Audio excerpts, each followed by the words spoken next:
Well, first off, it's going to be really tough to come up after Herb. That was excellent.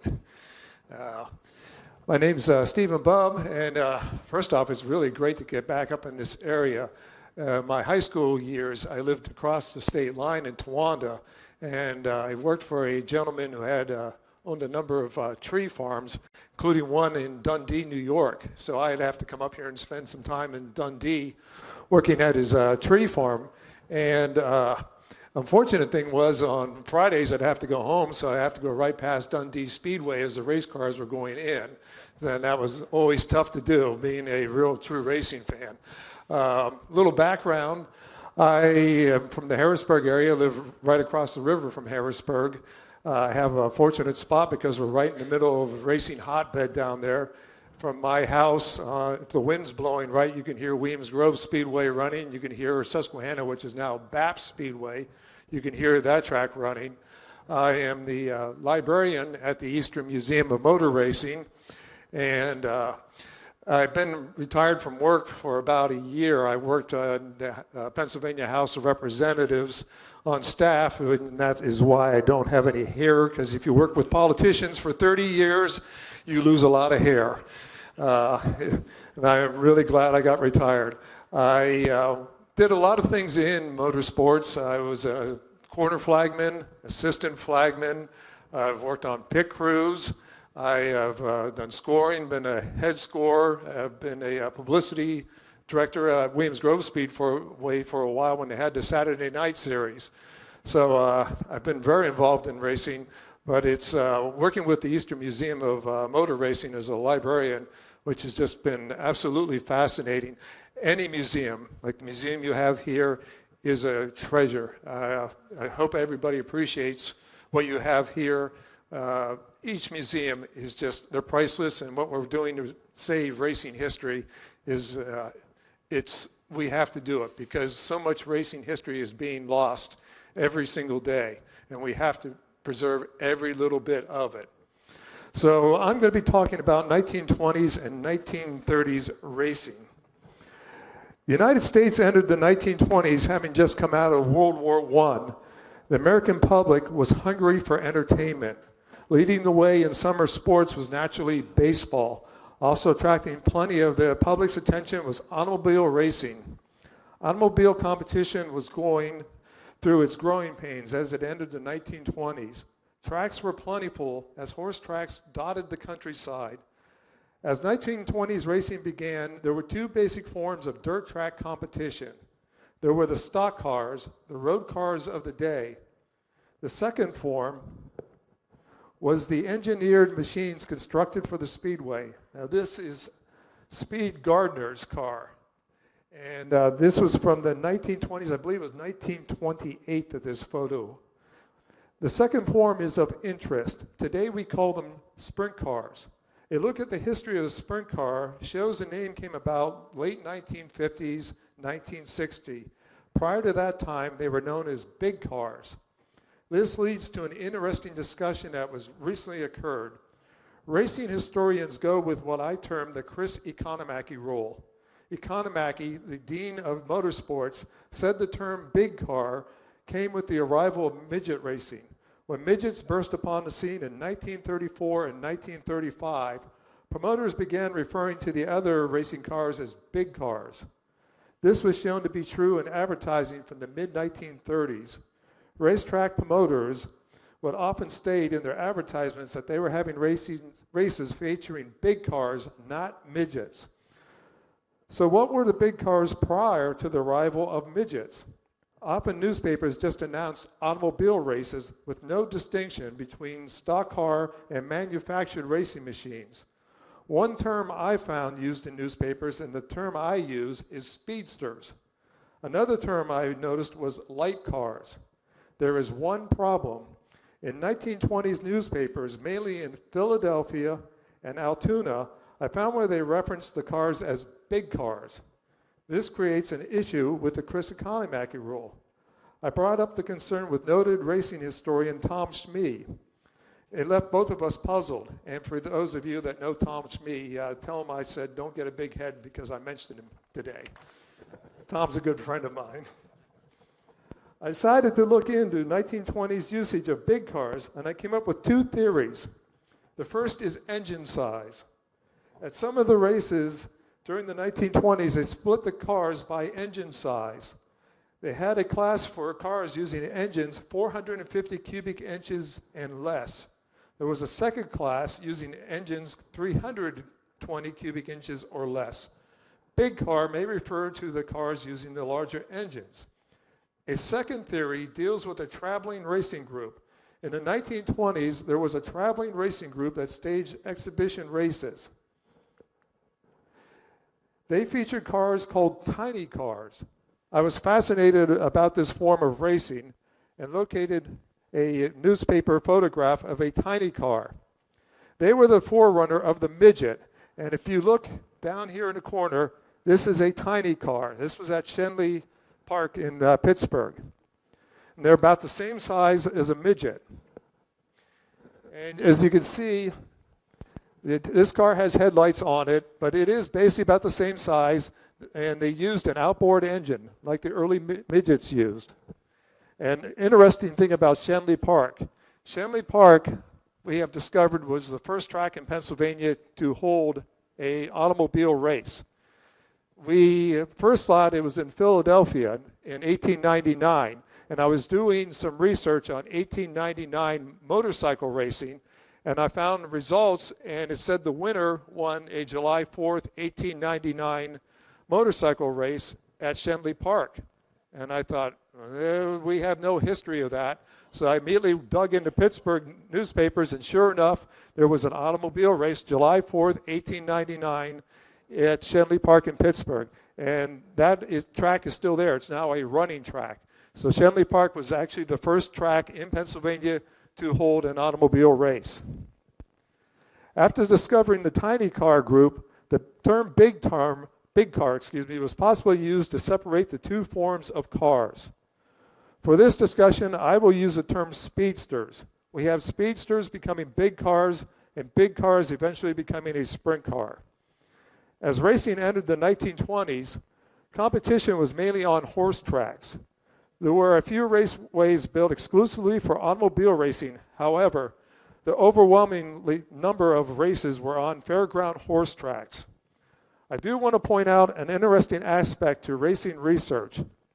My history research hero is Joanne Freeman. Ms. Freeman is one of our country's leading historic researchers. Through studying Ms. Freeman's research, I learned that too often we get locked into the well-traveled path. To find missing history nuggets, one must veer off the well-lit, well-traveled path and instead venture into history's dark, unlit alleys. By rooting through history's sometime unkept past, the gems that were missed come to life.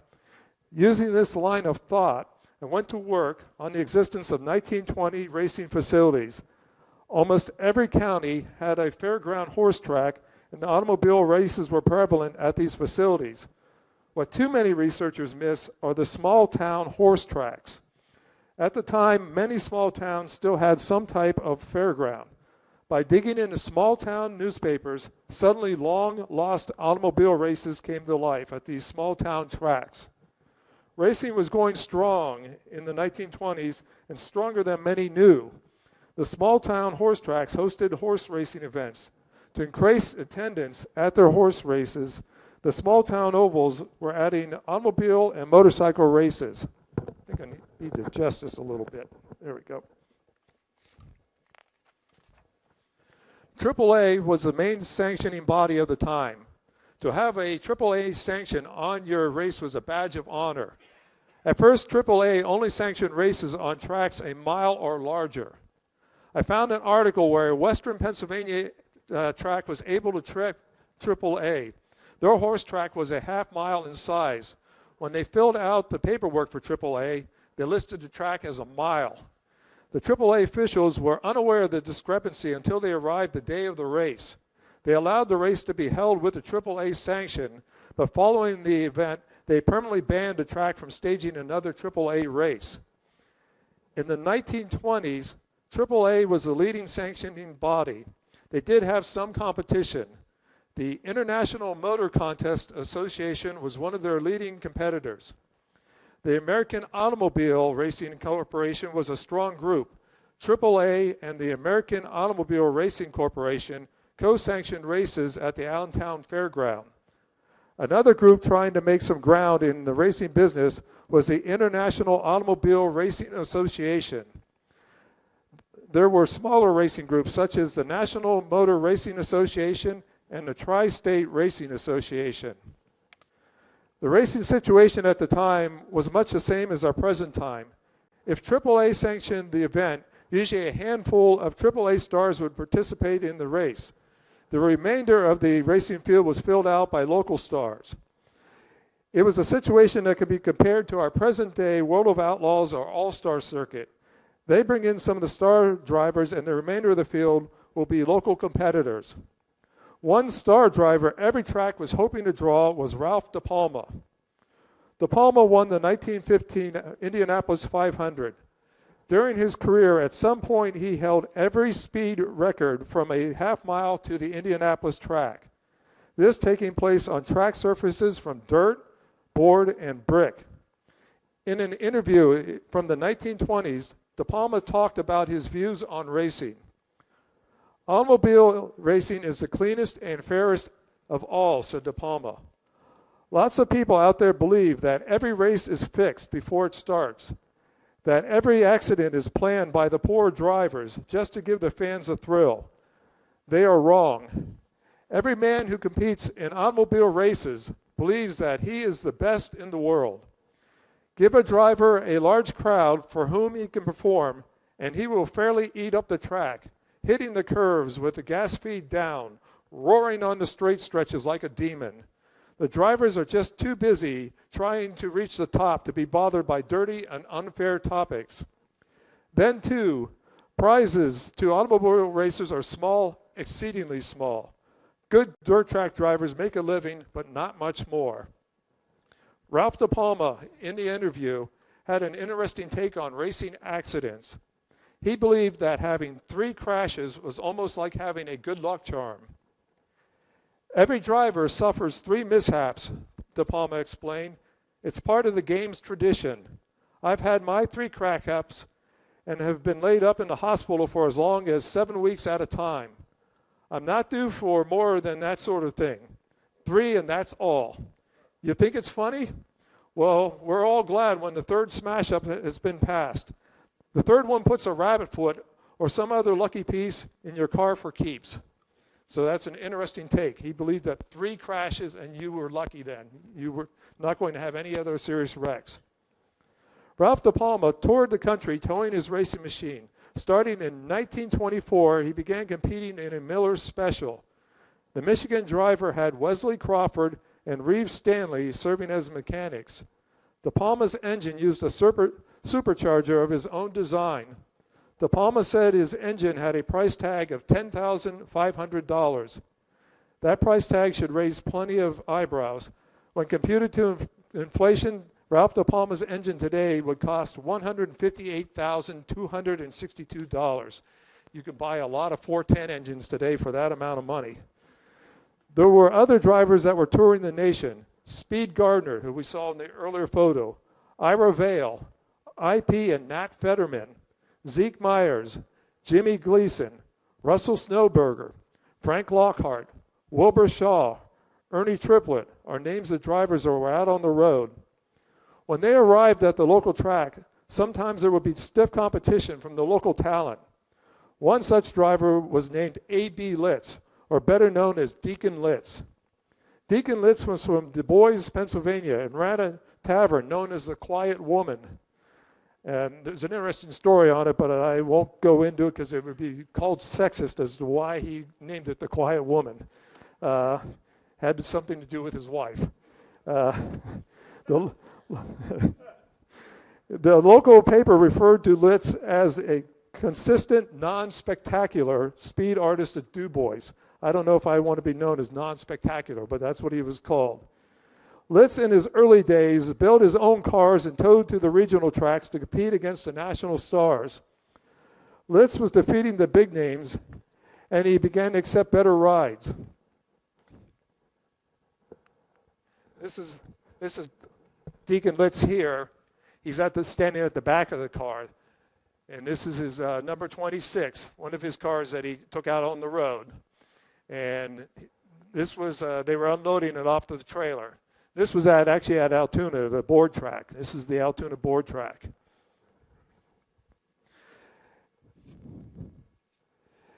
Litz eventually went from local driver to national driver. He competed in 12 Indianapolis 500s.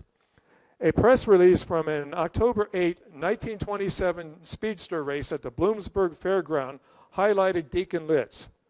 On a day when the grandstands were sold out and people were sitting in the aisles, the racing commenced with an invitational race. Deacon Litz defeated the field of 7 in a 10-lap race. Then his day hit a major issue. Deacon Litz, read the press release, owner of a $20,000 Miller Special, while in time trials, suffered heavy damage to his machine when a piston broke and plunged through the engine block. Automobile men estimated the damage at several $1,000s. Litz previously had won the 5-mile invitational event, and there was every indication he would lead the field in every race in which he participated. Did you take notice in the price of his race car? A $20,000 race car at that time was a top-line machine. When adjusted for inflation, today that race car would be worth $285,262. That's for a dirt track car. An interesting side story on Deacon Litz. When Prohibition hit, Litz was arrested for violating the Prohibition laws. His sentence was to come in May, the same month as the Indianapolis 500. Litz made a deal whereby he pled guilty to violating the Prohibition laws. Judge A.R. Chase sentenced Litz to 3 months in county jail along with a fine of $400. As part of the deal, the judge suspended the sentence until December after all racing was completed. So Litz cut a real nice deal. Another driver that would take the money from the national stars was named Lafayette Stallman, better known as Leif Stallman. Stallman competed at tracks that were outside the AAA sanction. AAA had a ban on their drivers competing on tracks outside AAA sanction. Some of the drivers did race at non-sanctioned events using an alias, which sometimes makes it difficult for racing historians. Some of the star AAA competitors raced in the outlaw races. The Brookville, Pennsylvania driver traveled around to several states and was quite successful competing in his 16-valve Dodge. In 1924, he made the decision to retire from racing. In the Jefferson Democrat newspaper, Leif Stallman placed an advertisement listing his race car for sale. The advertisement read, "For sale, racing car, elegant condition, equipped with the best racing equipment money can buy, has record for half-mile track of 29 seconds, has record for mile track of 52 seconds, is light and fast, will sell to the right quick buyer. Reason for selling, am in business and cannot follow it up." Another probable reason for his 1924 retirement came on August 9, 1924. He was leading a race when a lap car crowded him into the fencing.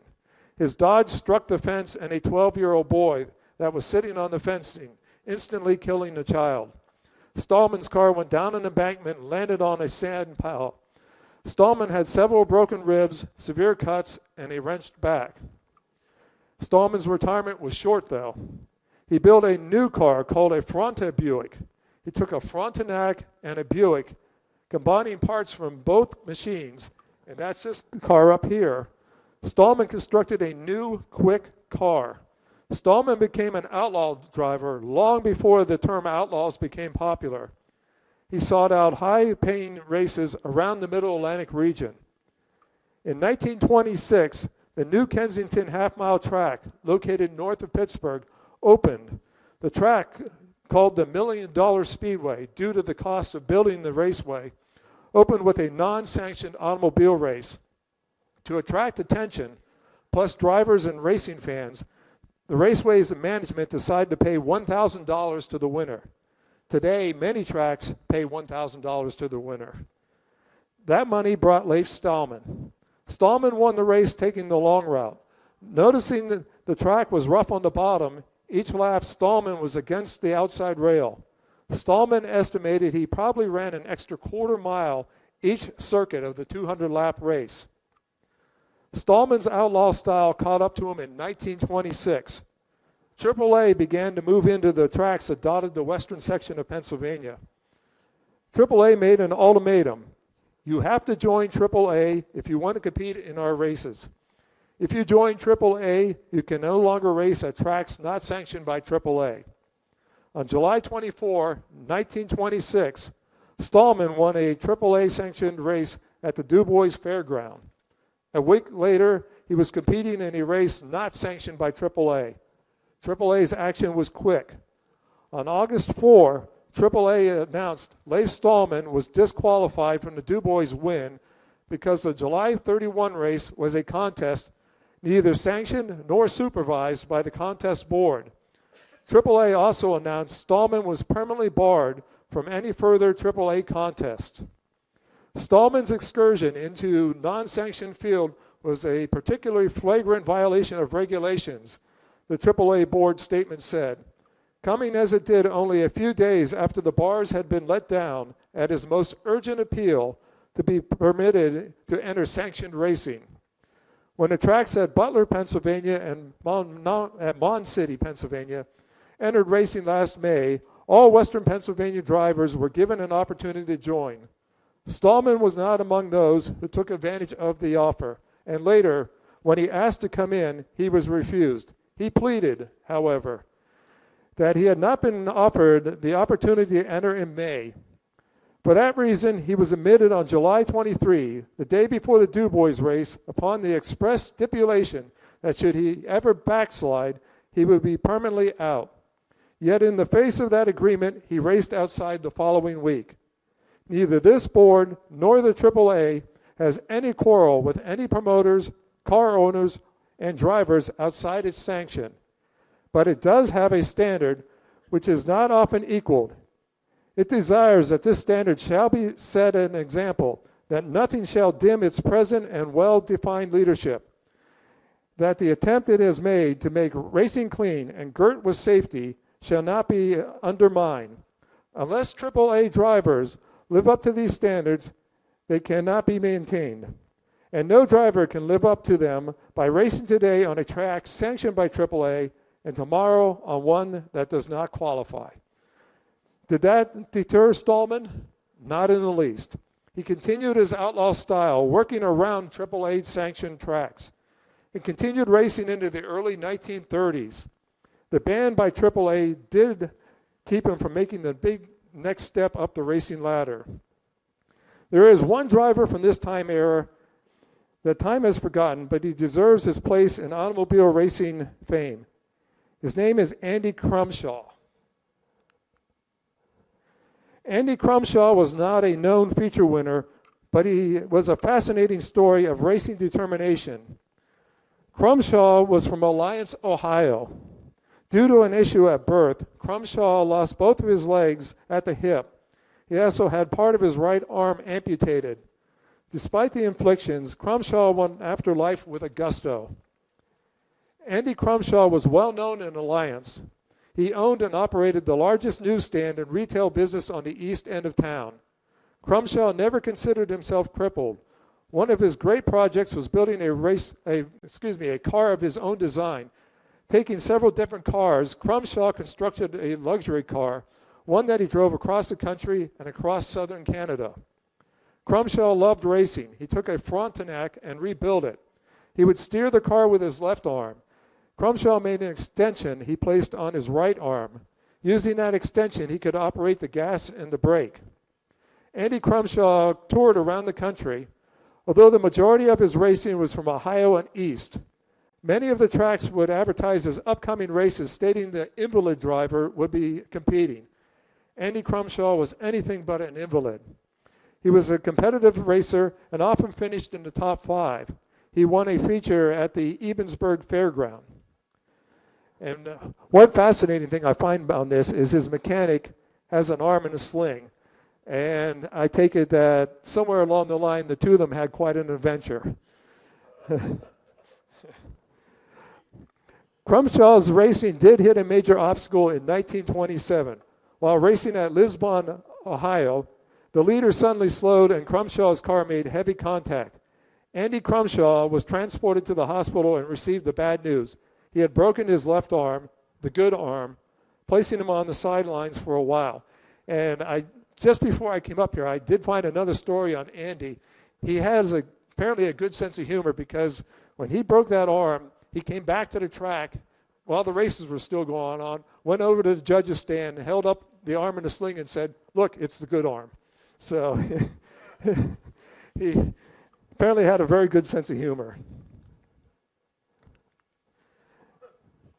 Racing popularity was strong. This is a young driver just making his start, and it's a driver that anybody who follows racing will know. This is Lenny Duncan, and this is at Deer Park, New York. And we think this is probably about 1925, 1926, somewhere in there. We received at Eastern Museum many of Lenny's photos, and this was at the bottom of the box. And one day I was rooting through, and I thought, oh, this is just absolutely tremendous. That's an amazing photo. In going through newspaper accounts of races, both AAA and non-sanctioned, the announced crowds were amazing. Often the attendance at half-mile races would be around 20,000, sometimes greater. Racing was profitable, and this money brought the seedier underside into the sport. There were reports of promoters taking the money and running. The sport also attracted the attention of organized crime. I found two interesting stories about organized crime in the 1920s. The first came in 1922. It's actually not a dirt track. This is the Uniontown Speedway. It was one of the leading raceways in the country. The criminal element saw an opportunity and began sending individuals into the track to open a betting line. A lot of money was exchanging hands as bets were being placed not only on the outcome of the race, but on other elements of the event. In 1922, the track's management learned of the activity and alerted the police. The Speedway's management issued a press release stating that no gambling will be allowed inside the track's gates. The press release read, "A number of sportily inclined gentlemen have been attempting to make books on the big event, and it is to block the plans of these men. Anyone detected making a bet at the track on Saturday will be ejected without ceremony. There will be a number of police officers in plain clothes stationed throughout the grandstand and infield on Saturday with orders to place anyone under arrest who violates the rules of this respect." The Uniontown newspaper decided to investigate the betting situation. While the Uniontown Speedway management could control the betting inside the track's gates, they had no control outside the raceway. The newspaper found bookies had set up betting. Some of the wagers were what the newspaper called of freakish nature. Some of the wagers discovered by the paper included odds of 2-1 that an accident will occur on Death Curve, where several spills took place. There was even money that none of the cars would change a front tire. 2-1 was offered that none of the drivers would go the entire 225 miles without a stop. There was even money that 1,000 automobiles will be parked inside the speedway. Now I wonder who had the chore of going in and counting the 1,000 automobiles inside the speedway. There was 3-1 that rain will not interfere with the event, and 4-1 that no one will be killed during the race. It was 6-1 that the winner will not lead all the laps, and even money that engine trouble will put at least 2 cars out of the race. Other strange wagers were the winning car will have an odd number, and another bet was on whether the feature winner will be a married man. Racing caught the interest of one of crime's most notable individuals. Mr. Al Capone became involved and staged what might be one of our sport's greatest races. From 1920 through 1933, Prohibition was in full force. Al Capone and some of his criminal element were gaining large amounts of money by supplying bootleg alcohol. Capone needed some way to hide and move money. One way was through automobile racing. After Capone was sentenced and on his way to prison, Johnny Black, the former personal and publicity director for driver Barney Oldfield, came forward about Capone and racing. In a newspaper interview, Black talked about Capone and his bootleg buddies using racing. Al Capone was as shrewd in racing as he was in business. To hide some of the money he was making through bootleg alcohol, Capone began to purchase race cars. He bought good cars, often ones that raced at Indianapolis and other big speedways. He made the purchases through a third party, keeping his name out of the deal. The same was true when hiring drivers. It was handled through a third party. The drivers would learn of the car's real owner after the competitors made the final agreement to drive the car. Capone's dealing in racing caught the attention of other operators in the criminal world. Al Capone and some of his principal lieutenants suggested a way to settle differences between factions. Tiring of using Tommy guns to settle differences, they suggested staging an automobile race. When the big Chicago 10-mile race was announced, Johnny Black said, the gangsters entered them under assumed names. They then commenced to select the drivers. The mob heads wanted the best. They were willing to pay the price. They got the best pilots money can buy. Exactly 45 kingpins of speed, swayed by money and orders of the bootleg kings, were on hand to qualify. On race day, there were 45 cars and drivers, all owned by some member of organized crime. A few minutes before the race, the field increased to 47. Drivers Bill Chittum and William Wolf heard about the race and decided to enter. They did so not knowing the circumstance of the race. The race organizers were quite willing to take their entry money. One problem occurred prior to the race.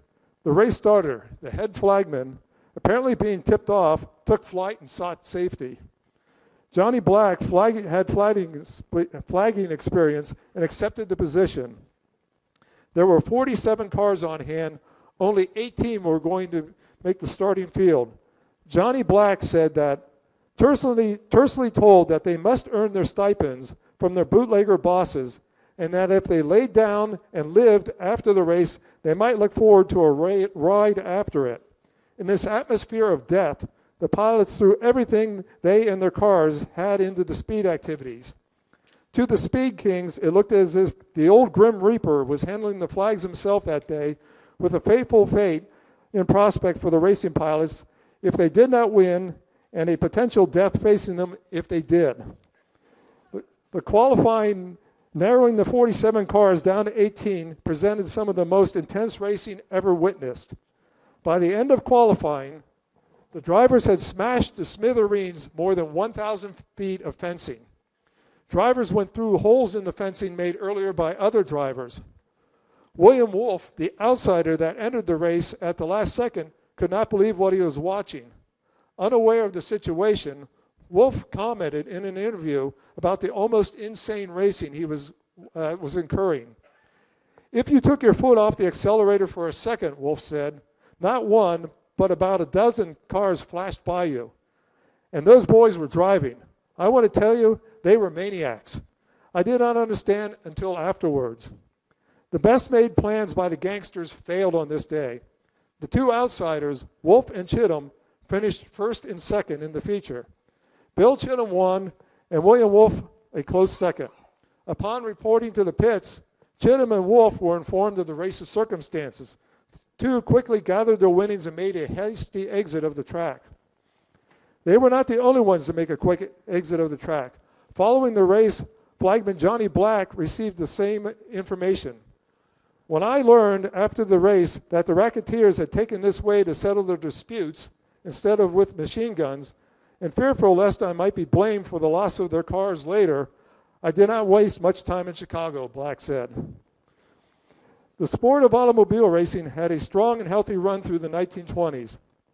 As it entered the 1930s, I noticed something odd.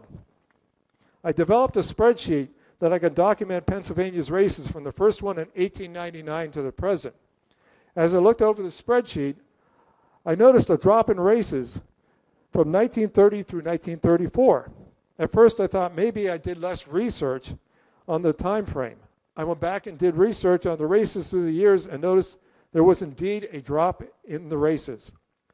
Then the historian kicked in, the Great Depression. It began in late 1929 and went through much of the 1930s. The 1930s are one of the more fascinating decades in racing. There was a depression and what it did to the sport. Racing received a new breath of life when midget racing swept the sport in the mid-1930s. But then there was the dark side. Racing became a deadly sport during this era to the point I often call the decade the bloody 1930s. First, the Great Depression. It did have an effect on racing. The number of races dropped. There were fewer races held at the small-town fairground ovals. The majority of races were at the established fairground tracks, usually a city track or a county fairground. Although the number of races dropped, the crowds did not. The newspaper accounts continued to report large crowds. I took a look at baseball attendance during the same time frame. The stronger baseball teams were reporting record crowds while the smaller baseball clubs were struggling. Although money was tight, people still wanted to be entertained. I did notice one trend with racing events. There were mentions about the number of people watching the races for free. People were finding hillsides, trees, anything they could use outside the track grounds to see the races. A race at Arden's Downs is a great example of the hard times. The article mentioned that 27 people were arrested trying to crash the gate at the track. The 27 were taken to Justice of the Peace James Stouffer on charges of trespassing. All 27 were fined $1 plus costs. Showing how hard it was at the time, 25 of the 27 could not afford the $1 plus costs and were committed to the county jail. A day later, family members paid the fines and all but one were released. Times were hard for people, and times were about to become hard for racing. There was a problem brewing, and by the middle of the 1930s, it had become a serious issue. When racing began, the horse tracks were fine for automobile racing. As racing entered the 1930s, the cars were becoming much quicker. As racing went through the decade of the 1930s, racing was outgrowing the horse tracks. The fairground horse tracks had safety features that were fine for horses, not for automobiles. The single-board wood fence could not contain the speedy cars. The fairground complex allowed fans to watch races from almost every inch around the track. The lack of fencing and the spread-out spectators led to deadly results. Frankly, and I have to really say this, there are times I wonder how racing ever survived the 1930s. Week after week, there were newspaper reports of drivers losing their lives. There were numerous reports of fans being killed when cars went through fencing. One of the racing's greatest stars, by 1933, became one of its more outspoken opponents.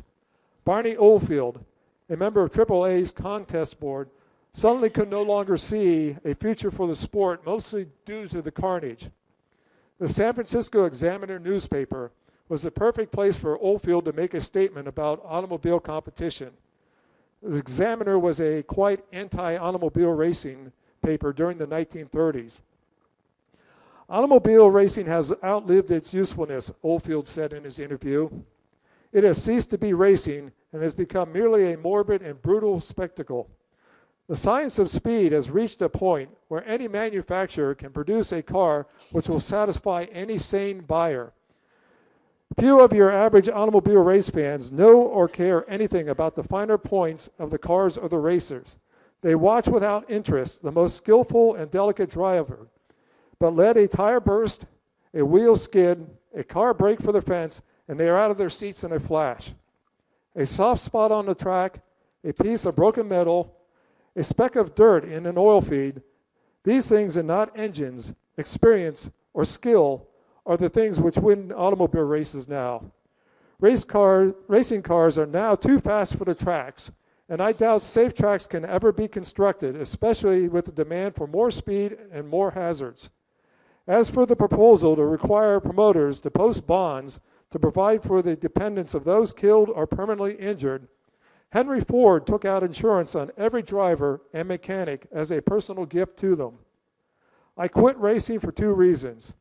First, there is no money or future in it for the driver.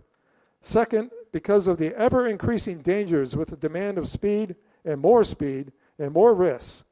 I knew I would get mine someday if I continued on. And I doubt if any kind of examination can ensure that the drivers in a race are physically or mentally fit to enter. Why, Tommy Milton, one of the greatest of racers, drove for years and he was blind in one eye. Bill Denver, who raced at Indianapolis, had an arm he couldn't even bend. If there must be automobile racing, I favor a return to strictly stock car racing and the elimination of specially built racers, constructed for speed alone. These frail, highly powered cars built for racing are a danger to the driver and themselves. When there is a crash, they crumble like tin. Although the government, for the most part, remained out of racing, some local governments stepped in to increase safety. In August of 1937, the government of South Bend, Indiana, decided to pass a bill regarding the safety at the Playland Park racetrack. The editorial staff of the South Bend Tribune supported the bill. The members of the city council have shown sound judgment in making a bill to protect spectators when automobile races are held at Playland Park, the editorial read. The new ordinance requires that a promoter of such races must pay a license fee of $100, be insured to the amount of $5,000 a person and $100,000 an accident, that the insurance must be with a company listed at no less than $1 million, and that a retaining wall must be erected to protect spectators. This ordinance will be regarded by automobile race promoters as exceedingly severe, but it will be endorsed by spectators and thoughtful persons who have the good sense to appreciate why it was created. There was one major safety issue, and that was dust. In researching racing during the 1930s, so many articles mention the dust. The dirt horse tracks, paired with the increasing power and speed of the cars, brought billowing, blinding dust. The dust dramatically increased the danger factor of automobile races. I found two interesting stories that highlight the dust dilemma. The first was at the Bloomsburg Fairground. This is Doc McKenzie at the Bloomsburg Fairground. That's Doc going up against the fence, and you can see the amount of dust there. This was actually a good race for them. This dust is not that bad. And yeah, that's Doc there. I'm not sure who's on the inside. The main event began at the Bloomsburg Fairground, and immediately dust rose from the racing action. In the early laps, a car crashed into the fencing, entering the third turn. The impact sent the driver hurtling out of the car, his body landing on the track. The accident occurred in front of the ambulance crew. With the heavy dust, the race officials were unaware a crash occurred in the third turn. The ambulance crew bravely went over the fence and pulled the injured driver from the track. They placed him in the ambulance and quickly left for the hospital. When the driver arrived at the hospital staff wanted more information on their patient. They called the track, asking for information on the driver injured during the race. Track officials, still unaware a crash occurred, told the hospital staff person there must be some mistake. No one was injured during the race. The staff person replied, "We have a driver here. He is injured. He was injured at your track." The track official replied, "They were mistaken," and hung up. After the race was completed, the dust dissipated, and to the surprise of the track officials, there was a wrecked car against the third turn fence. The second story comes from the Monongahela City track. Their big race was well underway. During the race, two cars crashed exiting the second turn. With what was described as blinding dust, other cars crashed into the accident scene. The head flagman, not able to see much at all due to the dust, was unaware of the wreck. The accident continued to grow as more cars became involved. The head flagman became aware of the fact that there were less and less cars coming by the starting line, so he signaled for a stoppage to the race. This worked for everyone except the leader. The driver in the lead car refused to stop, fearing he could possibly be passed. He continued circling the track despite frantic efforts to halt him. Finally, a Pennsylvania state policeman had enough. The officer walked out onto the track and drew his pistol. He stood waiting, and as soon as the leader appeared out of the dust, the officer took aim at the radiator. The car's driver, suddenly spotting an officer aiming a gun at his car, quickly brought his machine to a halt. The sad part to the story is a driver did die in the crash. The majority of the field was eliminated in the wreck, most not being able to see due to the dust. Racetrack owners and promoters were experimenting with calcium as a way to control the dust. Adding crude oil to the surface was another way to hamper the dust. Earlier I mentioned the New Kensington track. There's a popular story told about an inventive way they handled their dust issue. The track was located close to a paint factory. The story told is that the promoter went to the paint factory and purchased their unused and unwanted paint. He then applied the paint to the track surface for a midget race. The paint was not popular with the drivers. It did hinder the dust, but it also adhered to the cars and the drivers. One driver actually said his car changed colors during the race. He had a dark colored car and it was silver when he came out of the race. For a racing historian, parts of the 1930s were not fun to research. The crashes were brutal, and the newspaper writers described them with a flair not found today. Herb mentioned that about the one writer. Back then, writers really described the crashes. I was researching a July 4th, 1936 race at Jenner's Speedway that had a double fatality. The writer from a small town newspaper described the accident with such detail that it was absolutely, I guess the best word would be horrific. That is when I began to wonder how racing survived the 1930s. When you read Chris Economacki's tremendous book, Let 'Em All Go, and if you haven't read it, definitely read it, you begin to understand the decade and the racing. Death was accepted as an inherent risk with the sport. As Economacki pointed out, if a driver perished in a crash, they cleared the accident scene and went back to racing. This occurred with the Jenner's crash. As horrendous as the crash was, they cleared the incident and went right back to racing. AAA continued to be the leader of race sanctioning. AAA took a firm control of any rough riding during their events. They started to crack down because of the accidents. And this document right here, this is the actual AAA transcripts that we have at the Eastern Museum. And this is an incident that occurred on November 11th, 1934 at Ascot Speedway in Los Angeles. And this is the original transcript, and it's quite long. Floyd Roberts and Kelly Patillo were fighting for a lead on the last lap when Roberts was accused of forcing Patillo off the track. The AAA hearing board held a hearing to decide if punishment was due, and that's what this whole document is. This is the hearing. At the end of the hearing, the members were told the punishment that could be handed down if needed. The rules governing are contained in the rules book, page 101, section 293, particularly part C, which says foul driving either in a contest or practice shall be deemed a breach of these rules and shall be punished by exclusion from all events of the meeting, and the offender may be fined or suspended for such time as the contest board may determine. Read the document. Penalties may be inflicted as follows: fines, exclusions, suspensions, disqualifications.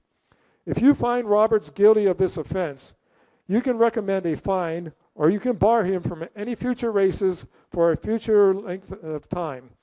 You can recommend suspensions for a given length of time, or you can recommend disqualifications to the contest board. If you find Roberts guilty, you can exercise what might be in your judgment a just penalty, or you can take the alternative and file your recommendations with the board in order that the prize money be impounded. In other words, I see no other way, if he is guilty, where you can arbitrarily say he can be penalized from 1st to 32nd. He won the races without penalty being inflicted during the course of the event, and we as a board have no power to rerun the race. If you feel he is not entitled to first place in this event, I think it would be proper then for you to refer the matter to the board. In the end, the board decided that Roberts committed no foul. And when you read this, it got quite heated during that board meeting. Although AAA was the leading sanctioning body, another organization was making a challenge. The Central States Racing Association, also called Consolidated States Racing Association, was taking aim at AAA. At the Eastern Museum of Motor Racing, we have the CSRA paperwork. In reading the correspondence, CSRA was looking to take AAA off its lofty position. CSRA began to move into AAA areas, and more tracks switched over to CSRA. Racing was still going through some growing pains. The early part of the 1930s found the majority of races still being held on horse tracks. By the second half of the decade, racing began moving away from the horse tracks to new raceways. Some of these tracks had interesting stories. One was the Landisville Speedway. The Landisville Speedway was actually a football stadium for a semi-pro football team. As automobile racing interest increased, the owner of the facility and the football team saw an opportunity. He decided to race the speedsters around the football field during the football game intermissions. Now fans could receive twice the entertainment for their money. A football game with an automobile race at intermission. The cars raced on a track built around the football field. His great plan hit a major snag one day. During the intermission race, one car veered off the track and crashed into the goalpost, sending the goalpost toppling to the ground. For the second half, all extra points and field goals had to be kicked on one end of the field. There were two saviors of the sport. The first was the realization of the need to build racing facilities exclusively for automobile racing. By the mid-1930s, the move away from the horse tracks began. The new tracks were constructed with banking in the turns, better suited for automobile speed. The fencing was built at a height to better contain automobiles. One of the strongest improvements, the grandstand seating, was such that it contained the crowd in one area. No longer were spectators spread out around the track. Now fans can be confined to a grandstand along a straightaway. The sudden construction of new speedways led to an interesting situation in my home area. In 1939, construction began on two speedways. Oddly enough, both were being built in amusement parks. The first was at an unincorporated area known as Hershey. The second was at a small railroad hamlet known as Williams Grove. Roy Richwine was leading the construction of the new Williams Grove track. And this is the actual construction where they started to build Williams Grove.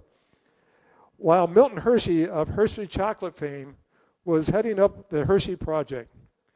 Many do not realize Milton Hershey was a racing enthusiast. Around 1920, he bought a large amount of land outside of the Hershey area. Milton Hershey bought the land with a vision of constructing a large road racing course. That plan never came to life. Milton Hershey and Roy Richwine suddenly realized they had a problem. Both of their new tracks were going to open the same week. The two agreed to have a meeting. At the end of the meeting, they came to agreement. The Hershey Speedway would open on Thursday and Williams Grove would open on Sunday. The second savior of the sport came, according to racing historian Crocky Wright, on June 4, 1933, at the Hughes Stadium in Sacramento, California. On that day, a new form of racing came to life. Midget racing was born and would soon be sweeping eastward. On June 10, 1934, promoter Bill Putnam staged the first Eastern midget race. This held at Olympic Park in Irvington, New Jersey. Malcolm McKenzie is listed as winning the first Eastern midget race. As 1934 progressed, midget racing spread through New Jersey and New York. At first, the cars were crude, but the sport attracted the attention of speedster stars. Soon, Bill Holmes, Bill Morrissey, Bill Schindler, Doc McKenzie, and a young driver known as Len Dumpkin were competing in the midgets. By 1935, the sport had grown enough that the East Midgets had their first drivers group with the formation of the Eastern Auto Racing Association. Soon the Interstate Racing Association, the Keystone Racing Association, and the American Midget Racing Association were a part of the 1935 racing scene. Promoter Bill Heiserman introduced a new form of lining up the cars called handicapping, or reverse start. It met with resistance at first, but by the end of 1935, it became accepted. Midget racing captured the fascination of the American public. The small racing machines could race in new forms of racing venues. The high school stadiums became a popular racing facility as the small machines battled on the high school tracks. Stadiums of all types, be it football or baseball, were now new venues for the midgets. The popularity of the midgets cannot be understated. Promoter Bill Heiserman stated that he paid out $192,018.50 in midget purses in just 1934 and 1935. Using the inflation calculator today, that would be $3,555,078 for midget racing in 2 years. One driver had a quick jump on midget competition. Bill Betterman of Los Angeles, California, became a quick star in midget competition. Betteridge was a part of the earlier mentioned Tiny Car group. Betteridge was the 1934 West Coast Midget Champion. By 1934, the midgets had a number of venues around Los Angeles area. Tracks such as Moto Stadium, Gilmore Stadium, Loyola Stadium, Pershing Park, and Seaside Park were midget havens. Of those tracks, only one remains. Seaside Park today is Ventura Speedway. Gilmore Stadium is actually the CBS Studios in Los Angeles. A 1934 press release captured the popularity of West Coast midget racing and the popularity of driver Bill Betteridge. The number one topic on West Coast these days is the birth of the exciting sport of midget auto racing, which has been playing before banner crowds, stated the release. Most of that excitement has been produced by a smiling young teenager named Billy Betteridge, who has just been proclaimed the 1934 West Coast Midget Champion. This clean-cut Los Angeles youngster built a so-called experimental midget back in 1932 and ran a few exhibitions with it. When Ken Brenneman and Hap Woodman decided to join forces and get others interested in the small cars, Billy Betteridge was attracted to this group, and it wasn't long until he was in the thick of things. Billy Betteridge had fooled around with the marine outboards for a couple of years and felt that the Cayley outboard engine would be suitable to mount in his homemade chassis. Little did he realize the eventual success that was about to come his way. Betteridge was lauded by many who witnessed the little car in action. Betteridge and his Cayley were the combination, and after 4 promising outings in 1933 at Loyola Stadium, he came into his own during the past season. He racked up a phenomenal record of 30 midget wins and with 8 straight at Gilmore Stadium and 6 out of 8 starts at Moto Stadium in Long Beach.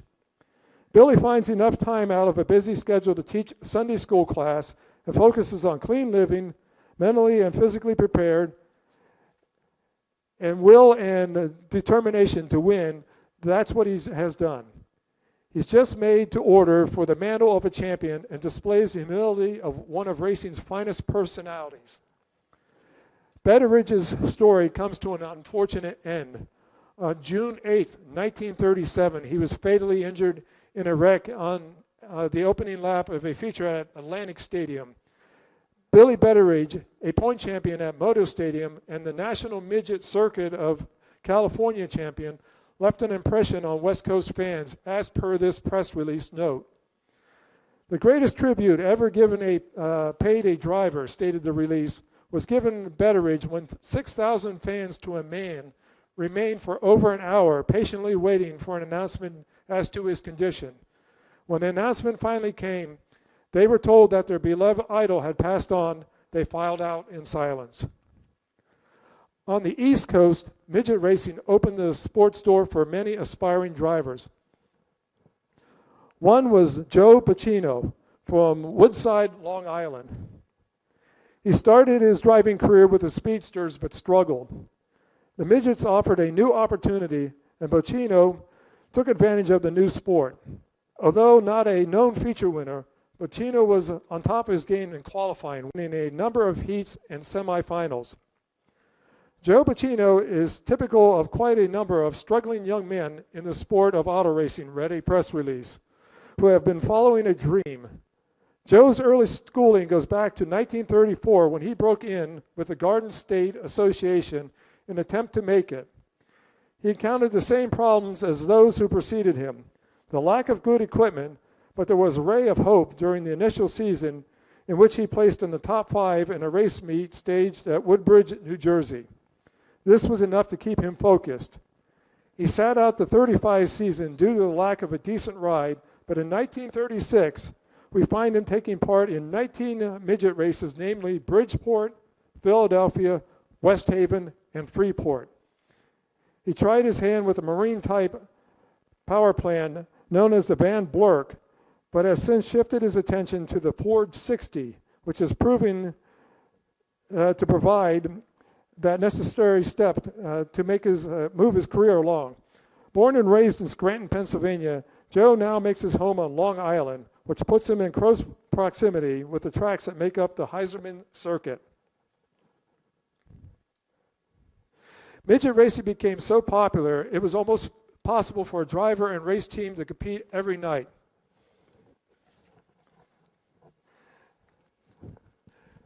This book, this was compiled by Carl Swigert, highlights the yearly racing of star drivers, and this is each race that they did, and this whole book is different drivers, and it is every single race. This is actually, the first one is Billy Betteridge, who's up here, and the yellow on here is actually all of Billy's feature wins, and I'll put this back down here. We, at the Eastern Museum of Motor Racing, we have a number of books by Carl Swigert and Joe Heisler, and it documents every single one of these midget stars, where they traveled, how they did in qualifying and features.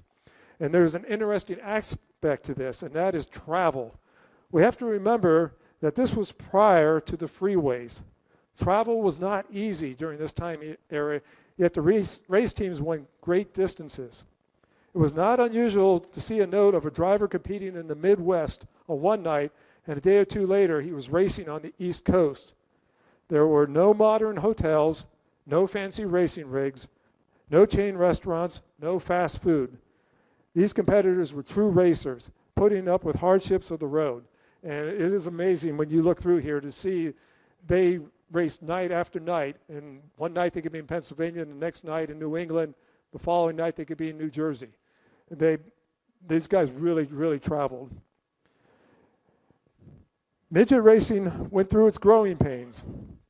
With the cars available to race at so many venues, there was going to be some problems. Even a new facility as Hershey Stadium, with a strong money backing and a strong sanctioning body in CSRA, had issues. The day following the opening midget race at Hershey, Jack Conlon, the sports editor of the Harrisburg Patriot News, had an interesting look at the racing. The other evening at Hershey, wrote Conlon, when the midget auto races were inaugurated, more than 11,000 fans turned out. At least a half a dozen times during the evening, the announcer called upon the audience to applaud. The announcer who begs for applause insults the intelligence of the public just as much, if not more, than the public speaker who says, "Do you see what I mean?"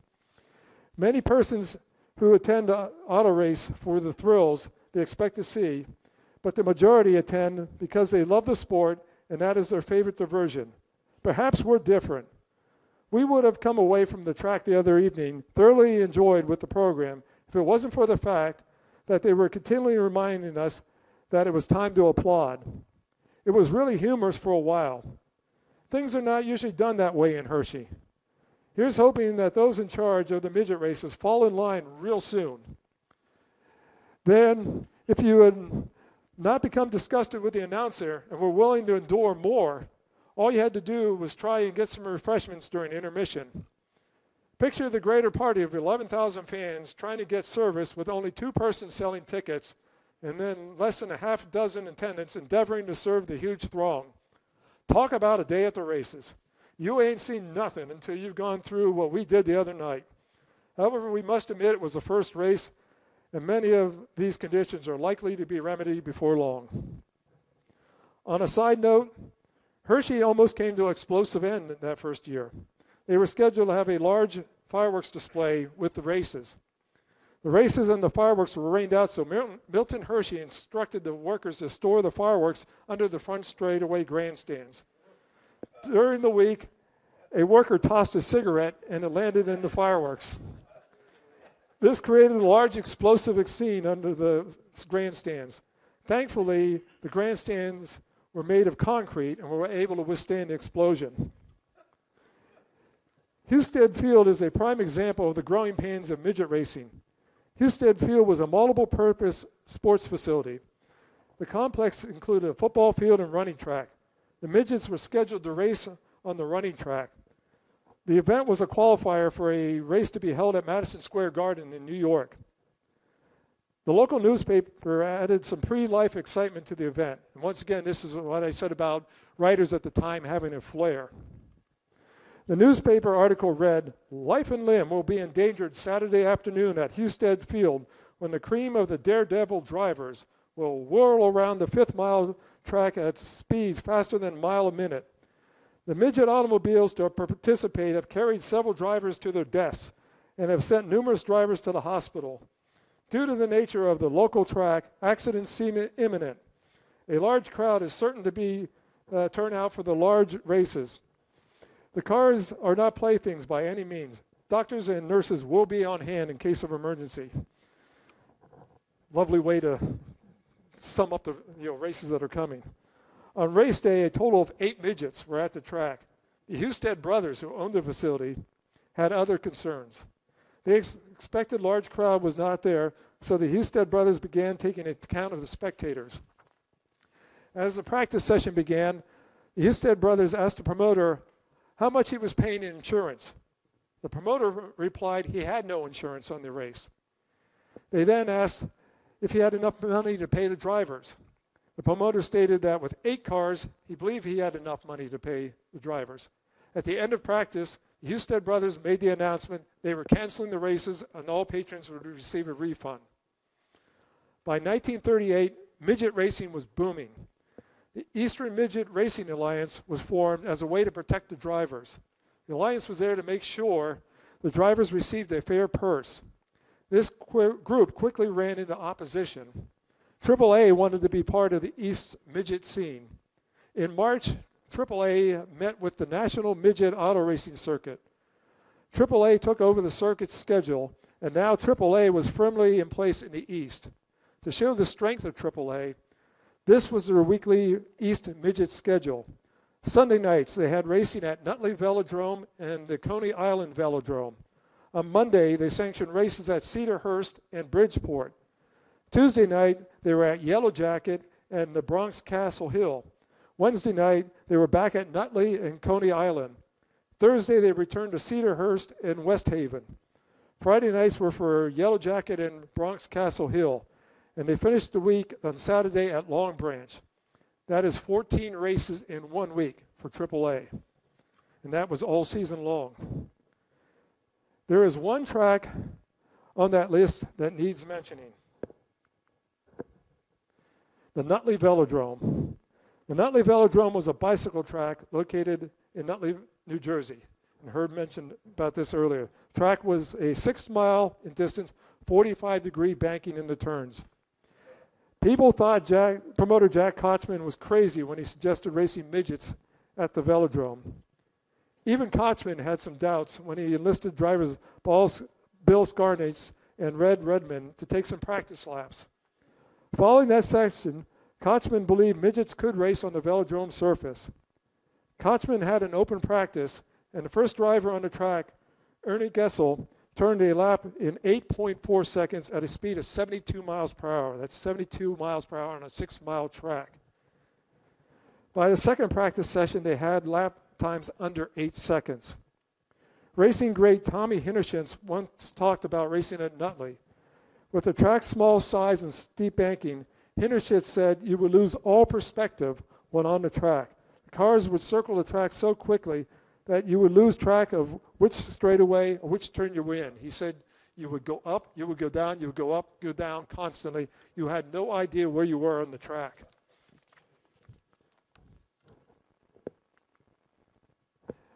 Driver Henry Banks supported Hinnershit's claim. Banks, in an interview, said, "Driving this steeply banked track was an experience without comparison. Because of the blinding speeds, a driver never knew just where he was on the banks." And you can see, I mean, this doesn't even really show the degree of banking on the tracks. But as Tommy said, when you come off the turn, you would dip down and then you go back up on the straightaway, then you dip down to go into turn and go back up. So you never knew you were down, up constantly. The track was doomed from its opening day. Ken Fowler's crash into the outside railing injured 13 spectators. The local residents were unhappy over the massive traffic jams, and they considered the track a nuisance. A group of citizens asked for a revocation of the racing permit, but town Mayor Frederick Young allowed racing to continue. What was interesting about Nutley opening was the Tri-City Speedway opened the same night, and the two tracks were only a few miles apart. Tri-City had 41 cars, while Nutley had just over 20. However, Nutley had a sellout crowd, whereas Tri-City had a slim turnout. Nutley's lifespan was just over 1 year. On August 8, 1939, Carl Hattel was killed in an accident. He was the third fatality in 60 races at the velodrome. The town of Nutley had enough, and racing was banned from the velodrome. In March 1942, the Nutley Velodrome was torn down, and today it's a park. With midget racing booming and big car competition continuing, a good problem arose. There were too many races. Drivers and cars were being stretched thin. Promoters began to complain as the racing schedule filled drastically. The problem became pronounced in the fall when the county fairs were at their height. In central Pennsylvania, there was the Lebanon Fairground with its weekly big car races. A half-mile north of the fairground was the Pleasant Hill Gun Club midget track. Both raced on Sundays. Adding to the confusion, just outside of Lancaster was the Central Speedway and their weekly big car events. Lebanon promoter Mark Light, who was also a noted race car driver, knew this was not going to work. Light held a meeting with the other promoters, and they came up with a solution. Lebanon and Central would alternate weeks with their big car races. Pleasant Hill held midget races on the Sundays when Lebanon was not racing. Excuse me. As the 1930s came to an end, another form of racing was gaining ground in sections of the country. Jalopy racing was making a hit. The crude racing machines, often stripped down to the frames, could race almost anywhere, often in open fields on autocross-style tracks. This very cheap form of racing became a sudden money-maker proposition. Fire companies and other local organizations staged jalopy races as fundraisers. All of this great racing was about to come to an end as the war in Europe was increasing. By 1942, the government shut down automobile racing in its entirety. Well, almost, because we did find some articles. There was some kind of what we, I guess, could call outlaw racing during the ban that did go on. The tracks became idle until late 1945. The momentum racing gained in the 1920s and 1930s was lost due to the war effort. And I want to close out with this article that we found at the museum in the bottom of a box. It was from Mr. Ray Sherman, who's the associate chairman of the contest board of the American Automobile Association. It's entitled, "The Racing Driver's Gift to All of Us Who Drive." And this is from May of 1929. It's a kind of just a very interesting read. This summer, as in many summers past, racing cars will roar over the bricks and the boards and through the dust of the dirt tracks while crowds thrill and cheer. To them, it will be a spectacle of sport staged for their amusement. To most of the drivers, it will be a competition for cash rewards. But to the car owners of the world, it will be more than that. Had it not been for the racers of the days gone by, the world would be not so far along the path of progress.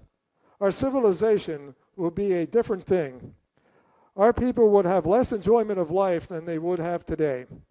America seems to have leaped from the mud of 30 years ago to the concrete of today and all that goes with it. It did leap, and much of the impetus that made the leap of so long came from the roaring mortars of the tracks and from the sweaty, grimy hands that held to the wheels and from the thick shod feet that pressed hot pedals to the boards. Time was when a tire was a treacherous, uncertain thing. It was a creature of hope or despair, according to whether it had or had not played the tricks upon its owner. Better tires? Maybe someday. Then the racer went out upon the tracks and burned them up and tore them apart until the fame of the Goodyears and all the rest of them began to dim. And then came better tires that brought back luster to the old trade names.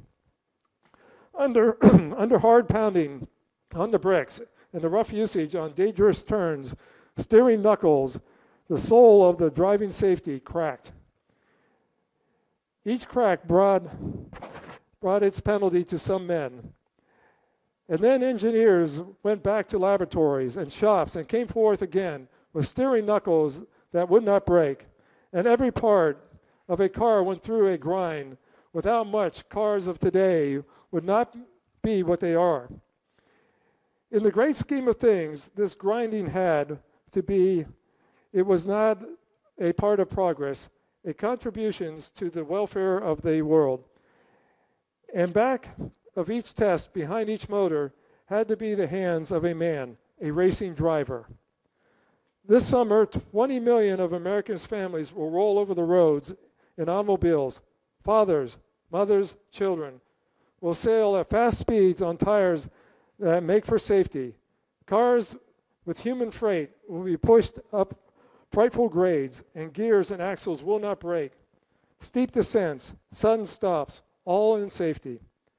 A rambling tour through sylvan scenes is far removed from the roar and risk of the tracks. But no one could have been made without the other. The no man's land of science has always lured the few, and the many have always reaped the real rewards. Perhaps someday a public place may hold a monument to the real racing driver, the man who brought safety to all who drive. So I thank everybody for being here today. Does anybody have any questions? Yes. Late 60s. Back in the late 60s, I lived in Binghamton, worked there for a while, and there was a fellow that I worked with that was from Susquehanna County, and he had a couple of stock cars, and he mentioned that they used some kind of a black asphaltic substance they got as waste material from a paper mill. And he said he didn't know what the stuff was, but it kept the dust down. Any idea? Okay. Hold on, Mike. At one of the tracks in northeastern Pennsylvania called Herb Harvey Speedway down in Lemon, Pennsylvania. I know her very well. Okay. The first time I ever went down there, I saw what they call the black goop on the side of some of the race cars. When I inquired to what it was, they told me it was the liquid waste from the Charmin toilet paper factory down in Tunkhannock. That it was effective. It was seriously effective. It was very messy, but it was effective. I have heard stories of waste being dumped on tracks. Matter of fact, there are some tracks that when they have turned them into developments and stuff, things like that, I am really shocked that they haven't been condemned as waste sites because of the things they dumped it. And if you actually look at some aerials of old tracks, they turn up very easily because, as we have always thought, the amount of crude oil and things that they dumped into the surface, nothing can grow there. So some tracks are very easy when you look at aerials to find because of the amount of things they dumped into the surface.